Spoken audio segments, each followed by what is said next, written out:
Selecting art for the home doesn't have to be very difficult.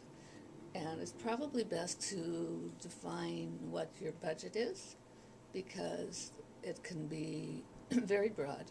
And it's usually good to have some type of budget in mind.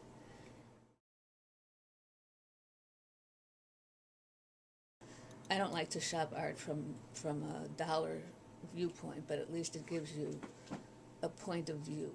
It's easy to go from one range to another. It's good to go sometimes with someone that has an idea about art or an idea about different artists and can explain certain things to you that you may or may not understand about art. It doesn't have to be a sophistication about knowing what art is or what art can be or isn't, but just why you would choose something or why you wouldn't choose something, why it would be not only appropriate to the space, but it would be appropriate for them in that space and time, appropriate for what they like in their lives at that time. You know, it's good to maybe start with even the art shows or some of the small galleries around, and just walk around and see things that you begin to know whether you like or don't like. I really don't even encourage art to be bought for a decorative standpoint.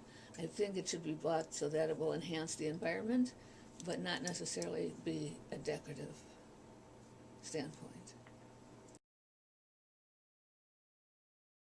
I think it needs to just work well with everything else that's going on in the room, but not look like it was selected perfectly for the space.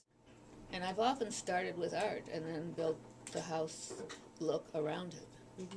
Because I think the art is really the most exciting part of someone's taste, because they relate to that purely from an abstract sense. We're very sophisticated in this valley, I think, more so than in other places of the country. I think the young people between 30 and 45 here have much more sophistication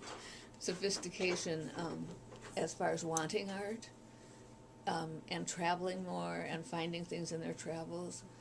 So I found that people have, wonderful collections of things to work with here, in addition to actual formal art. I think people will get more out of buying something they love in the art world rather than buying a couch.